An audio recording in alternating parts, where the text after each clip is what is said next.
伊朗的货币几乎变成废纸，伊朗里亚尔对美元、欧元的价值无限趋近于零，甚至政府不得不把币值抹去4个零。为什么会走到这步田地？更惊人的是，有传言说这背后居然和中国有关。难道是中国悄悄在抛售伊朗资产，导致伊朗币值归零吗？而这一切又和川普寄出的 25% 连坐关税有什么牵连？面对美国步步紧逼，中国国家主席习近平真的选择了先救自己，放弃盟友吗？今天就让我们深入探讨这场国际角力中的惊人内幕。最近伊朗街头流传着这样一个惨烈的笑话：钱不够用了，没关系，把你家的里亚尔当纸巾用吧。为什么会有这种自嘲？因为伊朗的通货膨胀已经疯狂到难以想象的地步，伊朗货币里亚尔疯狂贬值，在黑市上1美元竟然能兑换100多万里亚尔，比起几年前，里亚尔几乎价值归零。你没看错，伊朗人的钞票面值后面要带6、7个零才买得了几个面包。人们戏称手里的现钞还不如废纸，大量伊朗民众绝望地将里亚尔扔进垃圾桶或当作废纸卖掉。德黑兰最古老的大巴扎市场最近发生了一幕历史性的场景，几千名市集商贩居然纷纷拉下铁门，停止营业，走上街头抗议。要知道，巴扎商人一向被视为伊朗社会最保守、最渴望稳定的中坚力量，他们世代经商，珍视秩序与财产，但现在他们却揭竿而起，只因为活不下去了。他们抗议的诉求不是政治口号，而是再朴素不过的一件事：钱太不值钱，生意没法做。里亚尔狂贬让商人无所适从，今天卖出商品收到的钱，明天就贬值，得买不回货，补不上库存。一瓶矿泉水的价格可能要几万里，亚尔点个家常便饭得带一塑胶袋钞票，找零都成问题。许多店家干脆关门止损，因为不卖货才能保住资金，不然今天卖的钱，明天连进货都不够。民众呢，领了薪水立刻冲去超市抢购日用品，担心迟一刻钱就毛掉一半。一夜之间，货币的信心全面崩溃，社会濒临瘫痪。最恐怖的是，这次危机已经不只是伤及贫困阶层，连过去相对富足的中产阶级都被卷入。很多受过良好教育的伊朗中产，如今发现他们账户里的存款在短短几个月内严重缩水，100万里亚尔的积蓄可能转眼变成几百块钱的实际购买力。食品和药品价格飞涨，超市货架上的进口商品标价让人绝望。官方数据称，食品价格比去年上涨了 72% 以上，基本生活品涨幅动辄超过70%，甚至翻倍。更糟的是，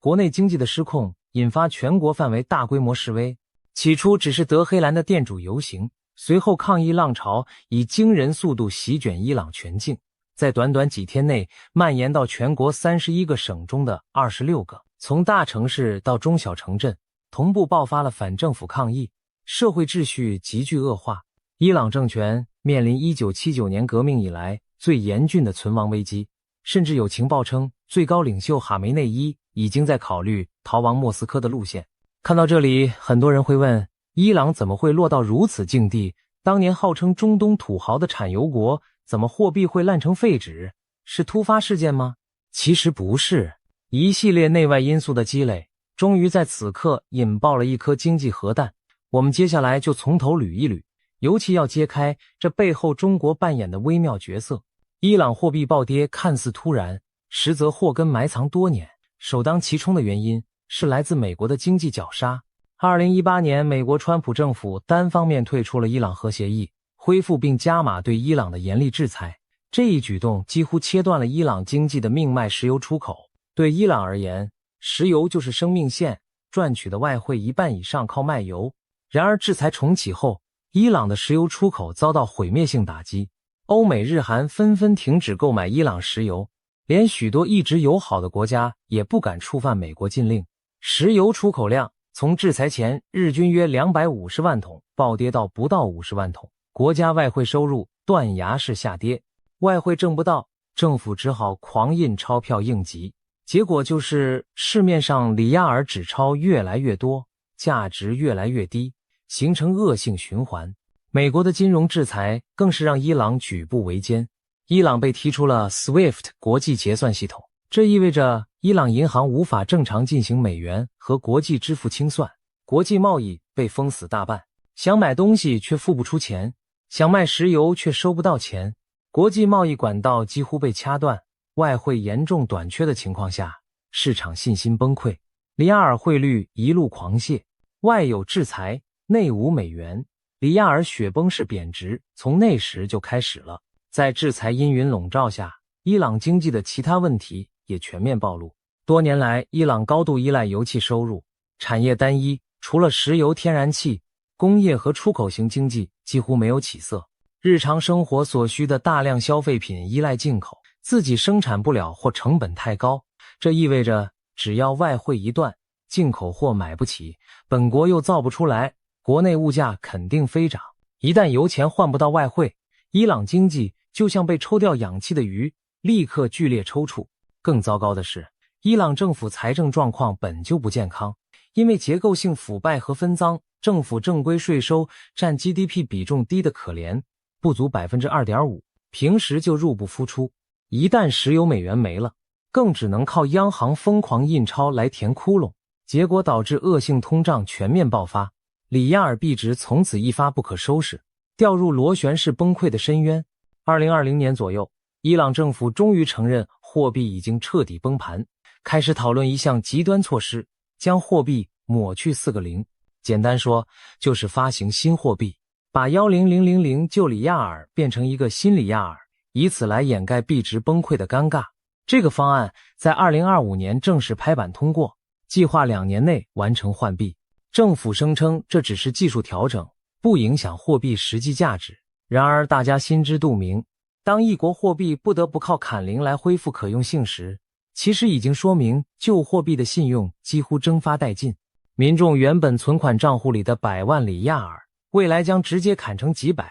新里亚尔。有人苦笑，辛苦攒了几十年的积蓄，一夜回到解放前，100万存款变100元，谁能不恐慌？果然，消息一出，人们更加疯狂地抢购美元黄金避险，进一步挤兑本币，让里亚尔雪上加霜。从历史看，币制改革只是饮鸩止渴。土耳其在2005年成功砍掉6个零，但人家有严格财政纪律配合，还有与西方稳定的经贸关系。反观伊朗，结构痼疾丝毫无解，政府没钱又乱花，央行拼命印钞灌水，经济命脉被宗教基金会和革命卫队等特权集团垄断，普通人民根本享受不到石油红利。垄断利益集团吸血，税基瘫痪，国家财政毫无调控能力。在这样的制度下，光靠币值砍零怎么可能恢复信心？顶多是把体无完肤的患者包扎一下，反而可能因为忽视内伤而进一步溃烂。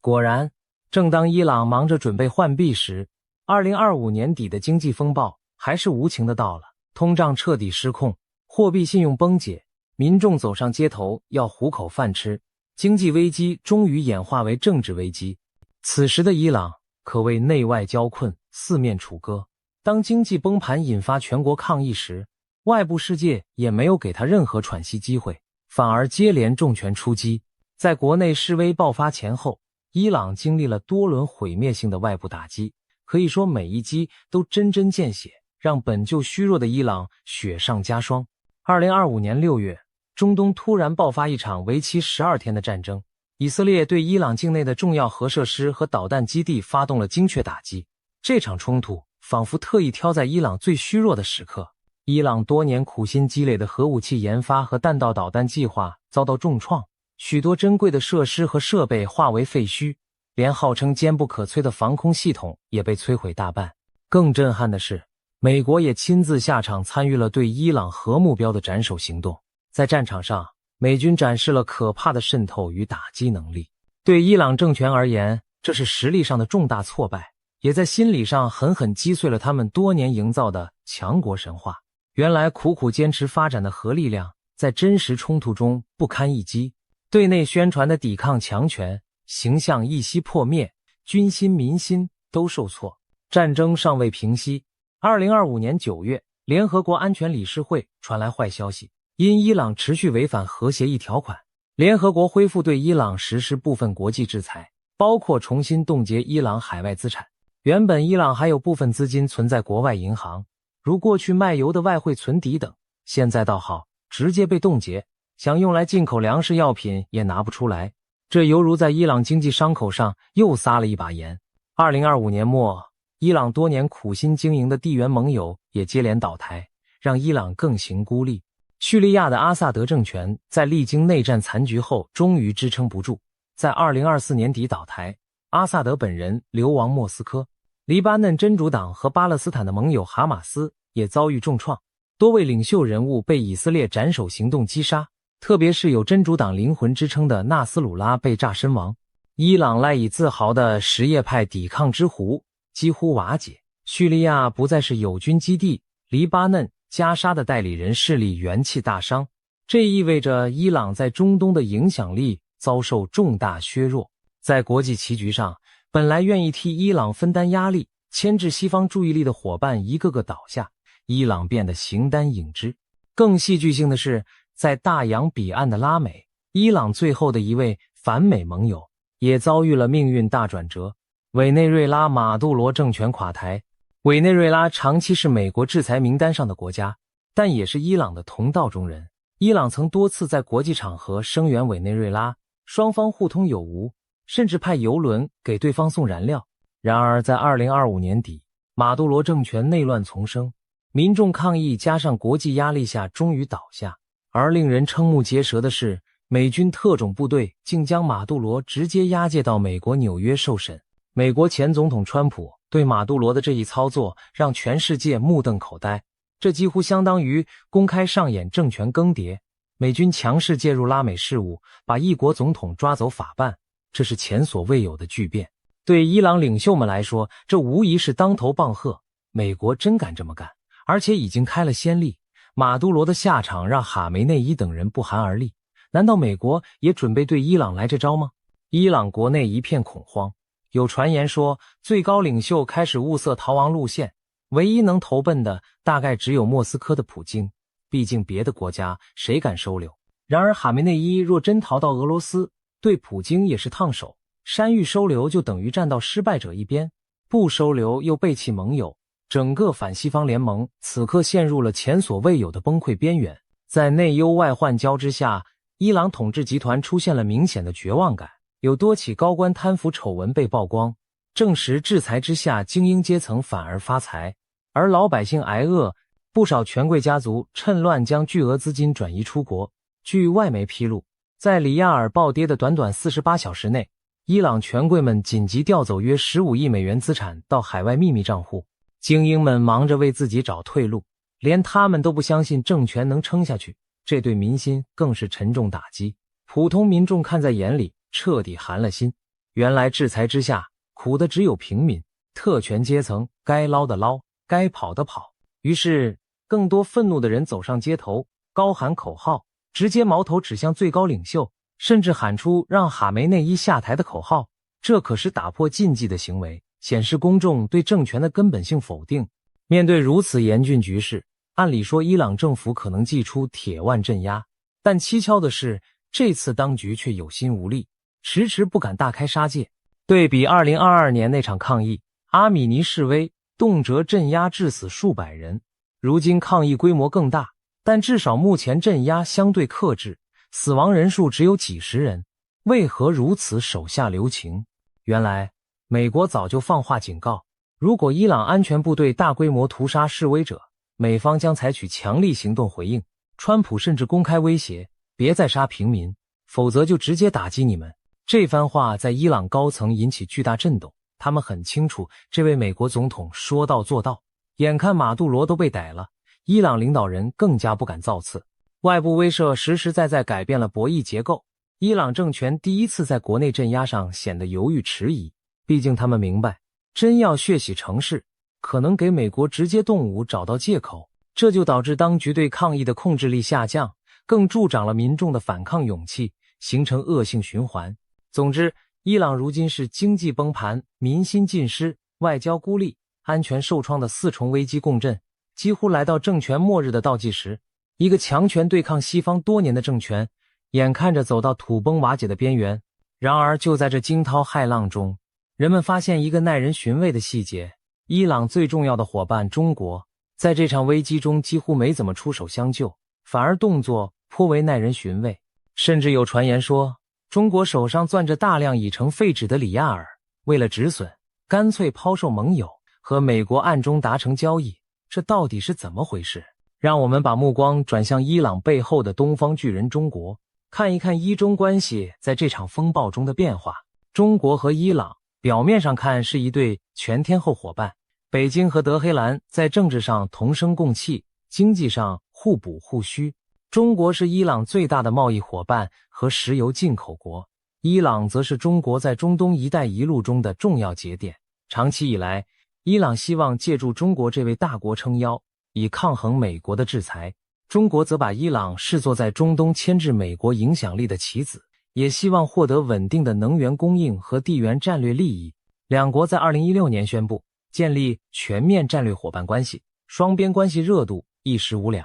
尤其在川普恢复对伊朗制裁后，伊朗几乎把中国视为救命稻草。伊朗领导人频频访华，呼吁中国帮忙绕过美国制裁。中国也口头上强烈反对美国对伊朗的单边制裁，宣称要维护伊朗在核协议下的正当权益。2019年甚至传出一个轰动消息，中伊酝酿签署一份为期25年、总额高达4000亿美元的长期合作协议。据称，中国将在未来25年对伊朗能源、基础设施等大举投资，换取稳定廉价的石油供应。这消息让伊朗人民欣喜若狂，仿佛看到了经济救星，觉得有了中国撑腰，美国的制裁或许也没那么可怕。然而，理想很丰满，现实很骨感。实际上，中国在制裁压力下对伊朗的支持相当有限，甚至相当谨慎。表面上高喊口号，私下里中国企业和银行却在悄悄撤离伊朗市场，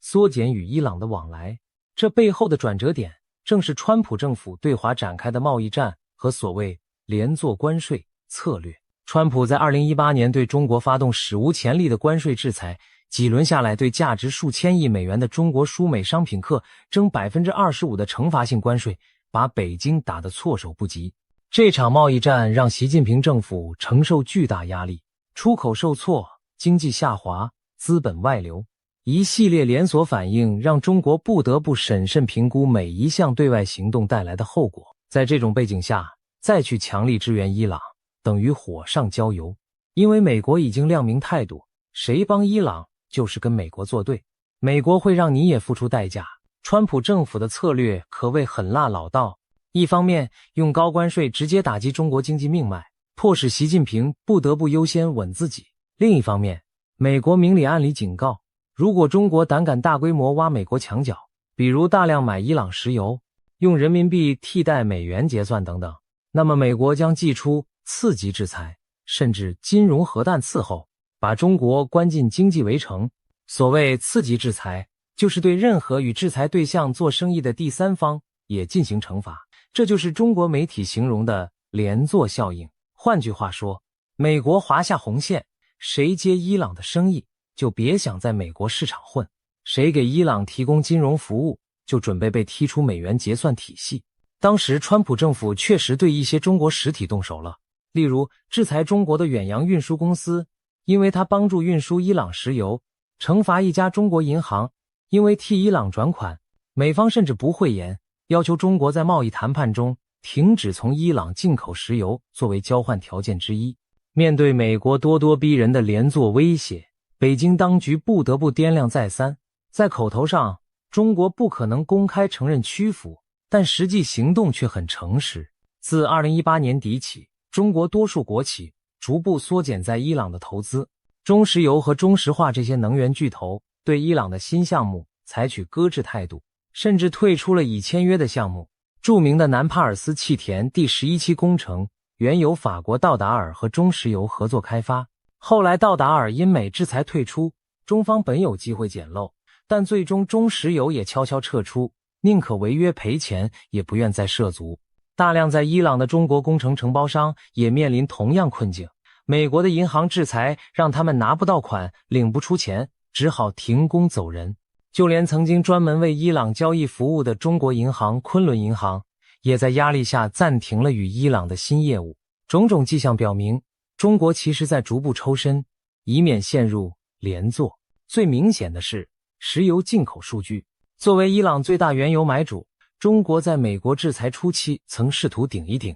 但到了2019年中期，美国结束对部分国家的临时豁免，要求伊朗石油出口清零。中国官方当然不接受清零这种说法，外交部抗议美国霸凌，但抗议归抗议，实际操作上，中国海关公布的自伊朗原油进口量却大幅缩水。2017年，中国每天从伊朗进口原油平均约60万桶，但到2019年底，这个数字已经降到几近于零。官方统计甚至出现连续几个月零进口的记录。虽然外界猜测中国仍透过影子船队暗中购买一些伊朗油，但规模远不及从前，而且都极为低调隐蔽。很明显，北京在向华盛顿传递一个信号：我没实质违反你的禁令，请不要拿中美关系做更大文章。习近平当局在那段时间的抉择，实际上就是题目中说的救伊朗还是救自己，他们最终选择了后者。当美国挥动关税大棒，把中国经济逼到压力山大时，习近平宁可退一步，暂时切割伊朗来换取缓和。这从2019年底中美达成的第一阶段贸易协议中也可见一斑。中国同意大幅增加购买美国能源产品，包括石油和天然气，以减少美国的贸易逆差。这意味着中国要从美国多买油气，必然相应减少从伊朗等国的采购。伊朗不仅没等来中国救援，反而发现自己最大的客户也不见了。于是伊朗石油出口量在2020年之后长期处于低迷，直至近期才因国际油价紊乱有所回升，但那已经远远不足以挽救经济。不仅如此，中国在地缘政治上也开始冷落伊朗，转而拉近与伊朗对头的关系。最明显的是中国大力发展与沙乌地、阿拉伯、阿联酋等海湾阿拉伯国家的关系。2022年底，习近平亲赴利雅得参加中阿峰会，与沙乌地王储握手言欢，签下石油、基建、科技等一系列大单。中国深知沙乌地和伊朗是中东的两极，一边是美国盟友逊尼派大国，一边是反美什叶派旗手。以前中国试图两边都不得罪，但在美国压力下，北京做出了战略倾斜，更加靠近沙乌地等富国，弥补失去伊朗油源的同时，换取美国在中东略微放心。在2023年，中国甚至破天荒斡旋促成了伊朗和沙乌地的外交和解。表面上看，这是中国外交胜利，调停了宿敌言和，伊朗为此还感谢中国。但从另一角度，这符合中国自身利益，减少中东冲突，保障能源供应安全。而对伊朗而言，和沙乌地握手言和固然解除了一个外患，可也意味着自己曾引以为豪的对抗西方抵抗之弧再少一环，失去了一个施压美国的筹码。种种迹象显示，在关键时刻，中国其实离伊朗远去。对伊朗几次危机，中国大都态度低调，表示关切，有之；呼吁克制，有之，但看不到实质援助的影子。譬如2020年年初，美军狙杀伊朗少将苏莱曼尼，震惊世界，伊朗悲愤欲报复。当时中国的反应是什么？外交部说一句，呼吁各方保持冷静克制，再无下文。既没有力挺伊朗的强硬谴责，也没有提供任何帮助。再如2021年，伊朗遭遇新冠疫情和严重经济困境时，向国际货币基金组织求援被美国阻挠。中国虽然批评美国不近人情，但自己也没有伸出资金援手，只象征性地捐了一些疫苗和物资。伊朗所期盼的4000亿投资大单更是遥遥无期。除了签署一纸协议做姿态，中国企业几乎没有大规模返回伊朗施工建设，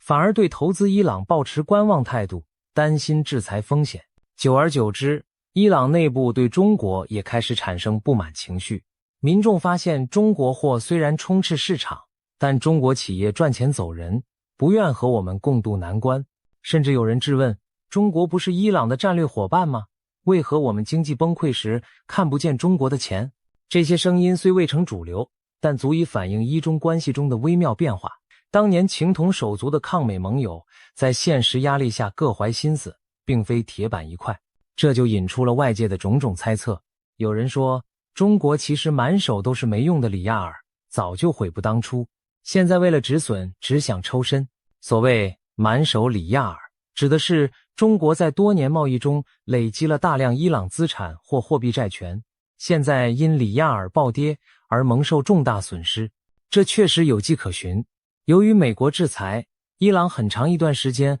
无法用美元支付中国，只能用本币物物交换或存在中国的专门账户里。例如，伊朗把卖油赚的钱存进中国银行的账户，但这些钱只能用来向中国买货，无法自由汇出。久而久之，中国手里攒了一堆伊朗的票据或本币，而随着里亚尔贬值，这些账面数字实际价值大幅缩水。可以说，中方企业之前在伊朗辛苦挣的利润，很大一部分变成了废纸数字。中国投出去的某些贷款或预付款，也可能要打水漂。投资委内瑞拉换来一堆废纸玻利瓦尔的教训尚在眼前。如今，中国难道又要尝一次里亚尔变废纸的苦果？面对这种局面，中国自然要止损。所谓停损卖盟友，听起来无情，却是冷酷的利益计算。对北京而言，友情归友情，生意归生意。如果继续无底线支持伊朗，只会把自己也拖入泥潭，那不如丢足宝车，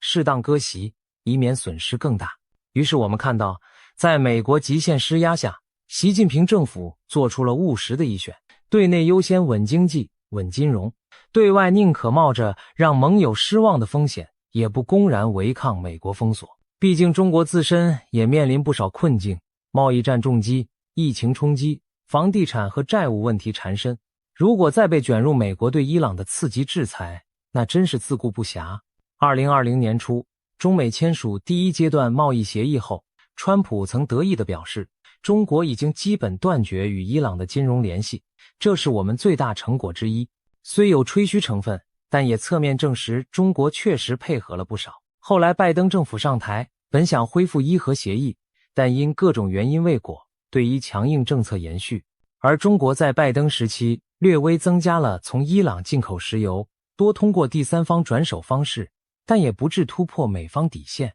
北京在乌克兰战争期间反倒增加购入俄罗斯和沙乌地的廉价石油，对伊朗原油仍有所保留。这一方面是担心品质和运输风险，另一方面也是避免过度刺激美国。到了2025年，美国对华政策趋于全面强硬之际，中国更不会为伊朗去触眉头。抛售伊朗这步棋，尽管不会明说，但实质结果就是如此。中国抛开了与伊朗的一些经济联结，把自己从反美轴心中抽离，以免被美国各个击破。现在我们可以回答开头提出的疑问，伊朗币值归零是中国在抛售吗？从上面的分析看，伊朗货币暴跌的主因是美国制裁引发的经济恶性循环，中国并非直接操盘手，但不可否认，中国的所作所为加速了伊朗经济的雪崩。中国没有接住伊朗坠落的经济，也没有像伊朗所期待的那样利用自身影响力去抗衡美国的金融封锁。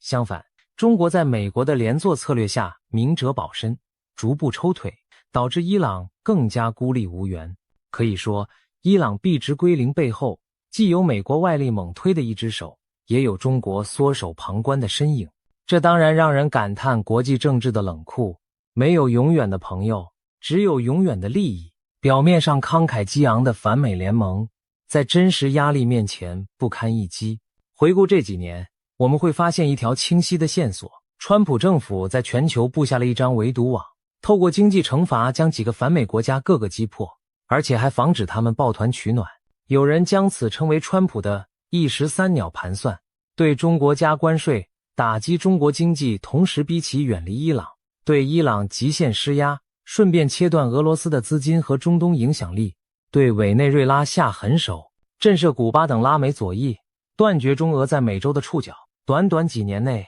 我们亲眼目睹委内瑞拉先倒，伊朗接力，一个试图挑战西方秩序的政治阵营正在系统性崩塌。普京过去想打造反西方朋友圈，寄望通过能源、军售和政治支持联合中伊委对抗西方，可如今委内瑞拉一朝垮台，中东核心伊朗也开始松动，普京现在恐怕比谁都焦虑。伊朗要是倒下，俄罗斯不仅少个盟友，数十亿美元投资归零，无人机合作没了，叙利亚战略缓冲也没了。更重要的是，伊朗一直是俄罗斯绕过制裁搞替代经济网络的重要节点。如果伊朗换成亲西方政府，俄罗斯苦心经营多年的后路将被一刀断掉，这对普京而言是致命打击。在这盘大棋局里，中国虽不像俄罗斯那样押上身家，但也曾是一支重要力量。如果中俄伊委真正团结一致，各取所长，共同对抗，美国制裁的效力或许会被削弱。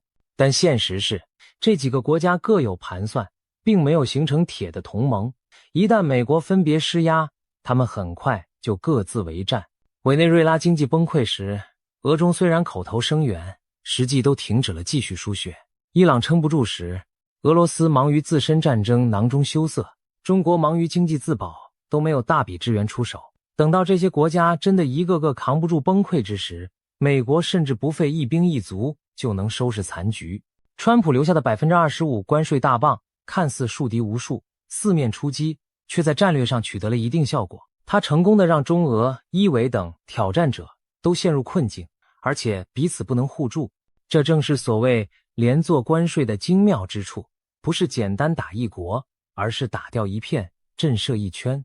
当然，我们不能忽视中国自己的考量，习近平所做的一切，无非是为了保住政权和国家利益。中国领导层的逻辑很清楚，如果硬扛美国，到底把中国也拖入与美全面对抗的绝境，那对14亿中国人民和中共统治都太危险。特别是在2022年前后，中国内部经济压力已经很大，地产泡沫、失业问题、疫情风控等等，处处需要稳定，对外再树强敌，只会腹背受敌。于是我们看见习近平选择了韬光养晦一点，稳住中美关系基本盘，至少贸易上不再恶化，集中精力搞内循环，科技自强，缓和一部分外部压力来换取时间。要做到这一点，就得有所取舍。而伊朗、委内瑞拉这些盟友，很遗憾的成了被放弃的对象。相反，沙乌地、阿联酋、欧洲这些能对中国经济有帮助的伙伴，成了中国更重视的方向。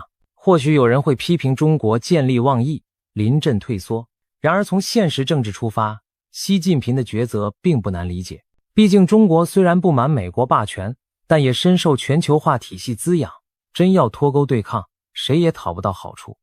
在美国大棒高悬下，中国选择暂避锋芒，也为自己赢得调整时间。现在看来，这一策略暂时保住了中国经济，不至于出现系统性崩溃。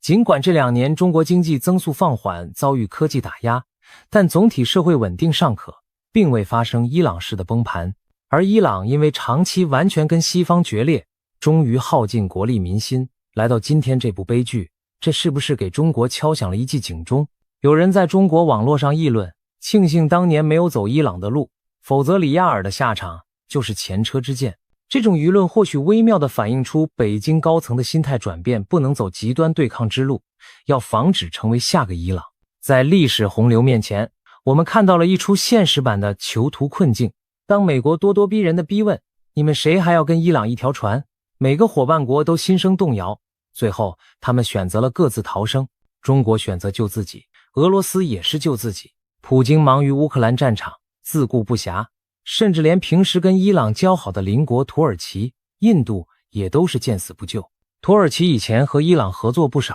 但美国制裁后也大幅减少进口伊朗油。印度更是在美压力下零进口伊朗石油，转而从美国和海湾买油。这样一来，伊朗想不倒都难。习近平的决策其实很关键，作为21世纪新兴大国领袖，他本可以有另一种选择，比如不顾美国压力强力援助伊朗，在国际金融上力挺里亚尔，增加投资帮伊朗渡难关，甚至牵头组建去美元化同盟，以经济实力撑起整个反美轴心。如果那样，或许伊朗能撑久一点，不至于这么快崩溃，国际格局也会不同。然而现实是，习近平并未这么做，这其中当然有风险考量。中国如果全力驰援伊朗，势必与美国正面冲突，可能引来更加严厉的制裁，甚至危及中国自身的经济安全。可以说，习近平不愿以身犯险，他更看重的是中国在全球的大局，而不愿为1-2个盟友以卵击石。有人可能会觉得，中国这样做岂不是让美国各个击破，长远对自己也不利。确实，从长期博弈看，中国眼睁睁看着伊朗、委内瑞拉相继倒下，客观上减少了国际上牵制美国的力量。未来美国可能更集中对付中国，但习近平或许有自己的平衡术，中国并非完全袖手旁观，他还是适度维系着和伊朗、俄罗斯的合作，只是不明着挑战美国红线。例如，中国仍从伊朗购买一定数量的原油，通过第三国迂回换上别国标签，仍邀请伊朗加入金砖国家、上合组织等新兴机制，给予外交上的友好。这些举动既保持了中伊表面情谊，又避免太刺激美方，等于中国在有限范围内帮助伊朗苟延残喘，但又不至于真正得罪美国。这种骑墙式的策略让中国尽可能两头讨巧，既没完全放弃伊朗，以免失信于人，将来万一伊朗政权存续，还能继续合作，又不至于因伊朗问题而和美国撕破脸，为自己留足回旋余地。从伊朗目前的惨况来看，中国这种有限度支援根本不足以挽救伊朗，它仍是在崩溃边缘挣扎。但话说回来，即便中国全力相助，伊朗就真能渡过难关吗？恐怕也难。伊朗问题说到底还是自身体制和决策问题，就像前面分析的，它的经济困境很大程度源自内部腐败、结构僵化、对外路线僵硬。中国再有钱也填不完无底洞，如果伊朗领导层不反省政策，再多金元也是杯水车薪。中国这点看得很清楚，所以也不愿意无谓浪费资源。所以说，中国选择救自己，不仅是现实压力使然，也带有对盟友前景的一种冷眼旁观。北京未必认为德黑兰政权值得他赌上身家去保。2026年新年伊始，伊朗局势扑朔迷离，所有人都在问，哈梅内伊能挺过这一关吗？如果伊朗政权倒台，整个中东乃至国际格局都将剧烈变动。中国无疑在密切关注，因为这攸关他多年经营的中东战略。但不管结果如何，可以肯定的是，习近平已下定决心不为伊朗陪葬。若伊朗政权更迭，新政府哪怕亲西方，中国也大概率会迅速调整政策，设法建立新的合作关系，继续买伊朗石油搞生意。从中国角度出发，意识形态和盟友情谊远不如能源供应和市场机会重要。谁当伊朗老板并不重要，只要中伊能维持互利经贸往来即可。这也许有些冷酷，但这就是国际关系的现实写照。回到标题那个问题，伊朗币值归零是中国在抛售，与其说中国直接抛售导致，不如说中国袖手导致。北京没在伊朗最需要的时候出手相救，某种程度上也是一种抛弃。面对川普的 25% 连坐关税和步步紧逼，习近平最终选了对自己最有利的路，保中国优先。至于伊朗，只能遗憾说声抱歉了。这场伊朗风暴让世人再次见识了国际政治的残酷无情。昔日高喊同志加兄弟的盟友，如今各散东西。伊朗官方多年来把中国、俄罗斯挂在嘴边，称他们是可靠伙伴。中国媒体也时常同情伊朗的遭遇，批评美国制裁不易。然而当历史走到关键路口，真相赤裸裸地展现，大难临头各自飞。中国没有为伊朗两肋插刀，俄罗斯也只能口惠实不至。伊朗币值归零不是中国一手造成，但中国的确没有阻止这场坠落。相反，中国在某种程度上软着陆了自己，却任由伊朗自由落体。从另一角度，或许我们也该庆幸大国博弈暂未升级到热战，而仅仅停留在经济战场上。川普的关税连坐虽然凌厉，但好歹没有直接爆发全球军事对抗，而是通过经济手段化解了某些危机。如果没有高压关税，中国未必会对伊朗这么冷淡，或许伊朗会更有底气强硬回击，这样冲突可能更激化，甚至走向战争。现在的结果虽让伊朗付出沉重代价，但至少世界大局没有滑向世界大战。当然，对伊朗人民而言，这样的理论安慰毫无意义，他们正深陷苦难。我们只能希望，无论这场风暴结局如何，伊朗的百姓能早日迎来稳定生活，而不是永远被卷入大国角力的漩涡。展望未来，美国的强硬战略或许还将持续，在东亚，在欧洲，在全球各个角落，我们可能还会看到类似的连坐手段出现。中国如果不想步伊朗后尘，就必须继续在强硬与妥协之间寻找平衡。一方面要提升自身实力，减少受制于人的弱点，另一方面也要谨慎布局，不给对手各个击破的机会。真正长久稳定的国家，终究还是要靠内部良政和对外灵活。这对中国是如此，对伊朗也是如此。可惜伊朗过去几十年在这两方面都乏善可陈，最终走到今天崩溃前夜。最后，我们不妨用一句流行的话来作结：没有永远的敌人，也没有永远的朋友，只有永恒的利益。今天的故事正是一个注脚。川普的关税大棒驱散了貌合神离的盟友圈，各国各求其利。习近平的自保抉择也印证了利益重于情义的准则。在国际舞台上，正义道义往往让位于冷冰冰的算计。我们在为伊朗人民遭遇惋惜的同时，也应吸取教训。国家兴亡，归根结底还是要靠自己。寄希望于外援，不如把命运掌握在自己手中。伊朗如此，中国亦然。伊朗的里亚尔或许可以归零重来，但国家的创伤不会一笔抹去。中国的抉择虽然救了自己一时，未来却仍面临大国竞争的风险挑战。在瞬息万变的国际风云中，每个国家都只能权衡利弊，慎步前行。我们将拭目以待，看看这盘全球大棋局的下一步又将是谁的逆袭，谁的谢幕。今天的伊朗会不会成为明天的另一个谁？历史的警钟已经为所有人敲响。